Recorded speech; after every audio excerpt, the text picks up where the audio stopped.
Hey, what's up, everybody? Welcome to the WrestleDude YouTube channel.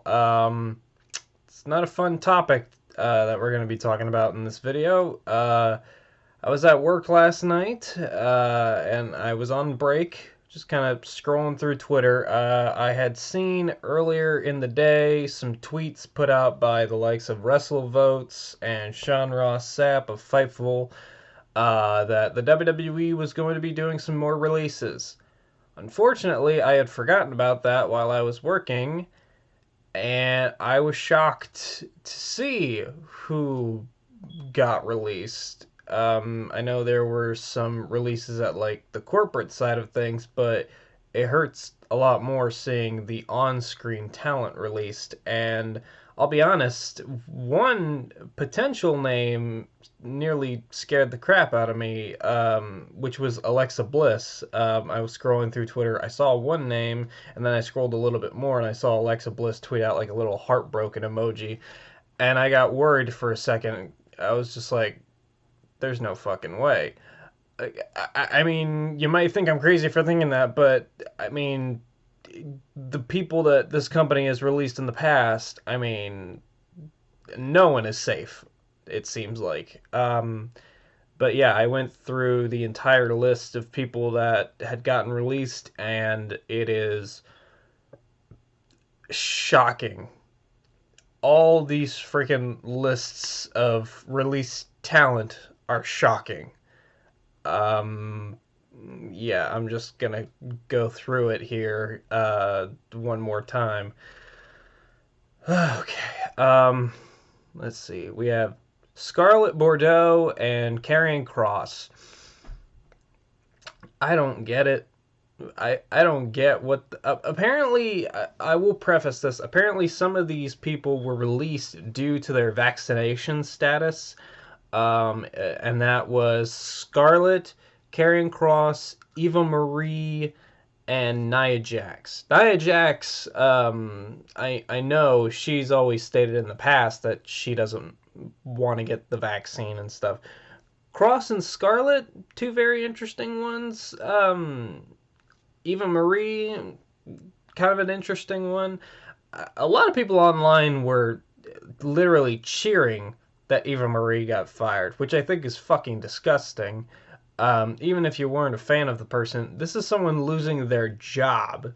And even if you weren't a fan of the person from like their in-ring stuff, you have to remember Eva is just doing what she's told. And I was a big advocate for when Eva Marie returned. I wanted her to come back to the WWE, and I wanted her to show that she can actually do stuff, show that she's actually improved. And I've seen some stuff of her like training with Natalia and stuff like that. It seems like she had gotten better, but you know, maybe the WWE just told her like, no, we want you to dumb it down to the bare minimum so that way you get the most heat. And then they did the whole, I'll get onto her later. But yeah, Scarlett and Karrion Kross, the highlights of their career in WWE, I guess, would be their NXT run. I mean, Karrion Kross is this unstoppable monster, goes on, wins the NXT Championship twice. Unfortunately, it had to be twice due to the injury. And then, yeah, his debut. Oh, I forgot about his debut. So the images that people will remember of Karrion Kross on main WWE, if they never watched NXT, the only thing that these people will remember about Karrion Kross is losing to Jeff Hardy in his main roster debut, no Scarlett at all, and then coming out in some stupid looking like gladiator mask. That's just insane to think. And Scarlett, I mean, people will remember for the cool stuff she did in NXT being like Karrion Kross's wing person. Like, she had a presence, you know? She had a creepy but hot yet creepy presence standing next to Karrion Kross. And the only people that ever got to see her on either Raw or SmackDown were the people that saw her do her dark match, like, tryout that apparently she had to do. But, yeah, these two, very shocking, and it's not the last couple on this list that we are going to be discussing today. But yeah, that was the beginning of the list that I saw, and it was just very shocking. Ember Moon is the next name. She had like a really bad, like, what was it, ankle injury a while back, and it seemed like her career was nearly done because of some stupid 24/7 championship scene. And then she finally came back. She came back to NXT, which was great to see. Whole new look, whole new persona, and stuff like that. And she was doing a lot of really cool stuff for a little while, and then she like kind of fell off. Like, she was in the tag team with Shotzi, and then Shotzi got moved to SmackDown into a new tag team with Tegan Knox, which was just very weird. Yeah, and then since then she kind of turned into like an enhancement talent. I mean, a very good enhancement talent, but enhancement talent nonetheless, especially towards Toxic Attraction and all these other people, trying to put them over and get them higher up on the card. And then recently, like after her last loss, she's been tweeting out and putting out on Instagram, like these cryptic things like something's got to change, something's got to be different, and that was basically teasing another like character change or something like that. And I was interested to see where it went, and now they just released her. A really great talent. Like, all of these are really great talents. I mean, aside from maybe one, I won't mention who, but you can decide that for yourself. Um, but I will say this: all of them have their things that I'm sure make them valuable to a wrestling company. Although I guess WWE doesn't see themselves as a wrestling company, so I guess that doesn't really matter. Frankie Monet, who literally just arrived in NXT like not too long ago, and I guess I'll throw this name in there too, Jesse Kamea. So there goes all of the Robert Stone brand. Robert Stone just cannot catch a break. I mean, Chelsea Green was in the Robert Stone brand. She got released, although I think she had left the Robert Stone brand by then. Aaliyah is on SmackDown after being in NXT for what feels like forever. I feel like she was there since the first season of the original NXT. Um, yeah, Jesse Kamea and now Frankie Monet are released. I don't get what the heck he's gonna do now. But yeah, that's horrible. Like, Frankie Monet, since she came to NXT, it looked like they were going to be doing some interesting stuff with her. It seemed like before NXT 2.0 launched, it seemed like they were building her up to possibly be one of the next NXT Women's Champions. And yeah, this is just crazy. Like, I could have seen her going to either Raw or SmackDown immediately. I was very surprised to see her go to NXT. I mean, I know she spent a lot of time in Impact. Like, usually in NXT, it's like they hone your skills so that you're able to work for like live TV and stuff like that, work towards the camera and stuff like that. Obviously, she'd been doing that for quite a while. I don't get how the heck they thought this would be a good idea. And I know there were a lot of people online saying maybe it was because of her age, because she's 38 years old. Dude, age is a number, you know? If you can still go and be good at it, then I don't think it matters how old you are. But obviously, I mean, in the past, we've learned that WWE is very ageist against some people. Prime example being Mickey James. But yeah. Moving on, Oni Lorcan. This one sucks just because I'm a big fan of Oni Lorcan. I think he's great. I don't want to speculate on like where these people are gonna go now, like after their non-compete clauses are up. But I feel like wherever Oni Lorcan goes, I feel like he's gonna be great. He could be signed to another company, or he could just work independent dates, and I feel like he's gonna be awesome. Maybe now, even now, like I feel like the level of intensity that Oni Lorcan worked at, I feel like is about to go up times 10 once his non-compete is over, because this is a man that already seemed like he was insane when he wrestled in the ring, and now he has no company holding him back in terms of like his style. So I feel like he will be good wherever he goes. Let's see. I'm gonna skip over these next two. I'll come back to them later. Nia Jax, we already spoke about.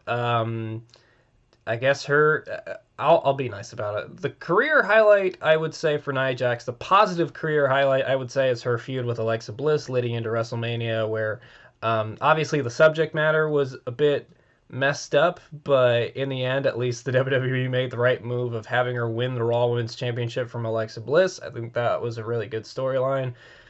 The negative stuff that she will probably be most remembered for, however, are all of the injuries and mishaps and miscommunications and stuff like that that have caused others to get injured in the ring. A lot of people have criticized her for this time and time again, I myself included. Um, I was never really one that was hoping that Nia Jax would get fired. I would at least have hoped that she would go back for more training at the Performance Center just to sort of like hope that none of those issues ever happen. And I mean, I know there's the argument that like, stuff just happens sometimes, but if it happens as frequently as it did with her, then you gotta stop blaming it on just like happen circumstance and start thinking like, well, maybe it has to do with the person that's causing all this. But yeah, I mean, regardless, this was an interesting one. Like I said earlier, she was one of the people that was released due to their vaccination status, allegedly. Um, yeah, that part of it I can't really have any pity for, but you know, I don't know what the heck she does next. That was an interesting one, though. This next one, Harry Smith. Some people may know him as David Hart Smith Jr. This one sucked because he was literally just signed like a couple months ago, and I don't think he even debuted on TV yet, which sucks. This guy didn't even get a chance. That was just sad to see. Um, yeah, I don't know. I'm pretty sure he worked for MLW before. I don't know. I guess maybe if when his non-compete contract is up, maybe he'll go back. I'm not sure. B-Fab of Hit Row, another one that sucks because she seemingly never even got a chance. Hit Row just debuted on SmackDown, and now they're losing a member. And from all accounts, I don't watch main WWE anymore, but from all accounts that I hear, Hit Row hasn't really been doing so hot on the main roster thus far, and it does suck to see B-Fab lose her job. I think she only had maybe like 2 matches in her entire WWE career, which I guess would kind of be her highlight, was like the whole feud with Legado del Fantasma and her match with Elektra Lopez. I guess that's a highlight. Yeah, this just kind of sucks, especially for the younger talent here, which I'm sure we'll get into some more of them here towards the end. But yeah, this one, that sucks. That very much sucks. Um, this next one, or actually these next two, Zeta Ramir and Jet Rama. I hope I'm pronouncing that right. I think these are two NXT developmental talents. I don't really know much about them, but again, it's a case of like seemingly young, unused talent not even getting the chance before they started, which very much sucks. I hope they're able to make their names elsewhere. Um, Next one, Eva Marie. Kind of talked about her a little bit before. I guess career highlight this time around would be the whole thing with Dewdrop, which, in my opinion, had a horrible ending, with Dewdrop leaving Eva Marie but keeping the name Dewdrop. I just think that is so stupid. What is wrong with the name Piper Niven? Or Viper Niven? I'm sure they had to change it for legal reasons, but Piper Niven was fine. I don't get how it was just stupid. And by all accounts, I'm pretty sure Eva Marie was released while she was filming a movie. I think she's off filming a movie. That's why she wasn't drafted anywhere in the draft. She's off filming a movie. So imagine her being on the movie set, scrolling through, or like getting a phone call and then realizing you got fired again. Like, that just sucks. And like I said before, I was advocating for Eva Marie to come back and do some really cool stuff, and she came back, and by all accounts, she did some very mediocre stuff, and seemingly never got a chance to show if she got any better in the ring, which I was hoping maybe she did. But, I mean, can't really judge her based on what the company, I guess, told her how to do it. So who knows? I would like to see her maybe do an interview explaining, like, if that's the case. But I don't know. That just sucks. All these, like I said, all these suck to see people losing their jobs. Um, these next two I'm going to group together. Grand Metalik and Lince Dorado. So the last of the Lucha House Party has left the building. These were granted releases, seemingly. Grand Metalik made it clear on social media that he had requested his release. I think we heard this a little while back. Yeah, understandable. I mean, Grand Metalik was one of the highlight stars in the Cruiserweight Classic, along with Lince Dorado. And since he came to the main roster, like I said, they had him in the Lucha House Party. They had him on 205 Live, just not really doing anything. So yeah, understandable that he would want to leave and go back out into the world where I'm sure he would be better off, not in WWE, being wasted away in maybe some of his best years of his career. Same with Lince Dorado, they were in the tag team. They didn't really get to do much. Career highlights, I would say, is all their great tag team matches that they've had on 205 Live and the stuff they did in the Cruiserweight Classic. But yeah, since coming to Raw and having 205 Live on Raw and all that crap, they just didn't really get to do much, and that's a bummer. I would have loved to see these guys as tag team champions. There was the rumored 205 Live tag team champions. I mean, I could have definitely seen these guys being the first champions for that, but now we'll never know. I'm surprised 205 Live is even still a thing. I'm surprised it's not just canceled. Who knows? Let's see. Katrina Cortez. She's one that I remember seeing on TV a couple of times. Once again, another case of a talent that hasn't even gotten their chance to shine. Very bummer of a situation for her. Trey Baxter is a very saddening one, especially because his girlfriend, Cora Jade, is now still with the company. Same thing goes for Frankie Monet and John Morrison. These people, and also Jessica Maya, is Isaiah Swerve Scott's girlfriend. And it sucks for those people. Like, you're seeing your significant other get fired from the company, and you still have to work there. That is very much a bummer. I'm sure it's the same way that Zelina Vega felt back when Aleister Black got released. And that was after she had just re-signed with the company after being fired months ago.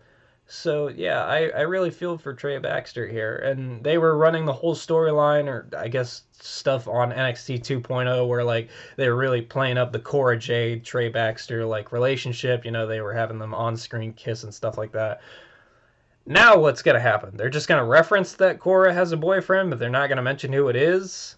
Or they're just going to pretend like they broke up and he left in kayfabe? It just sucks, I think Trey Baxter was a name, like, a while back that, like, I think it might have been Miro from AEW was talking about, like, we lost him to the competition and stuff like that. Like, well, now he's back out on the market. It sucks to say that he lost his job, but I guess now he's available to make a name for himself elsewhere, although I highly doubt it will be by the name of Trey Baxter. But yeah, that one sucks, especially for the couples of these released. Speaking of couples, I have the last two names here. I wanted to keep these for last just because these two, all these names made me sad. These two specifically made me very, very mad. And I'll explain why. Keith Lee. Keith Lee was released. Career highlights, I would say, he's actually had quite a few career highlights. His stint at Survivor Series, in the Survivor Series Elimination Tag Team match, where he got down to the final two with Roman Reigns. Great stuff. When he entered the Royal Rumble and faced off with Brock Lesnar, and even Brock Lesnar was taken aback. Great stuff. His run in NXT with the North American Championship and the NXT Championship, even though it was kind of short, but still some really great stuff. And then on main roster, like, I don't know. He just kind of simmered around. He got a big win over Randy Orton in his debut. That was awesome. But then from there, he just kind of, like, they kept trying to do, like, these non-finishes to try to protect him and make him still look dangerous. And then he was gone. with heart issues because of COVID. And this is the part that I thought about it and made me mad, was Keith Lee had those situations, those complications with COVID. He could have died not too long ago. He could have been gone. And then he made a recovery. He got better. He returned to the ring, beat KARRION KROSS, but that's not his fault. Um, Came back to the ring, started getting better, and getting back in front of the people that he loved to perform in front of, and then he got fired. Can you imagine that? Nearly dying, coming back, getting back to the job that you love doing, and then your boss telling you you're fired. And even worse, your boss telling you you're fired because of budget cuts after there was a quarterly conference call meeting for the WWE yesterday where they said that their projections, their profit projections were more than they expected. And yet they say it was budget cuts. That was why Keith Lee's name on this list really pissed me off. This guy nearly fucking died, and then he came back, and then they fired him.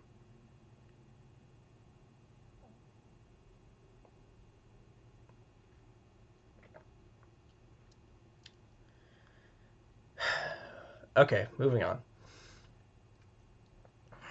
The last name I'm going to talk about is one, and I know I'm probably biased in this one because I'm a big fan of this person. It's Keith Lee's fiance, Mia Yim. Um, she's someone that I feel like never even got like a fair chance. Like much like some of the younger talent on here, I feel like Mia Yim never even got a fair chance. You know, career highlights I would say are the great work that she did in the Mae Young Classic, both of them. She had the feud with Shayna Baszler in NXT, which I thought was great. I thought leading into that takeover event at Toronto, I thought Mia Yim had a good chance of winning the NXT Women's Championship. And granted, a lot of people thought the match was kind of a dud. I mean, looking back on it, yeah, maybe I was looking at it through rose-tinted glasses. Maybe it wasn't the best match, but still, I'm sure it was a very big moment for her. Like, she got to wrestle one of her best friends, Shayna Baszler, for the Women's Championship at a takeover, so I'm sure she enjoyed that very much. But what hurts the most about this is when she got to Raw and SmackDown, Mia Yim didn't get to Raw and SmackDown. No, no, no. The one thing that people are going to remember Mia Yim as on Raw and SmackDown nowadays, when they look back on her career, if you ignore everything that happened in NXT, the thing that they're going to remember her by is being a part of fucking Retribution in a stupid fucking mask. Like, I mean, I feel bad for everybody in that group. Like, it's ridiculous. But yeah, Mia is someone that I feel like could have been a women's champion by now. Like, she just got drafted to Raw. I was excited to possibly see her face off against Becky Lynch or Bianca Belair again, or Liv Morgan, just anybody. I wanted to fucking see her on TV. Like, they broke up Retribution. She went back to the whole Mia Yim gimmick.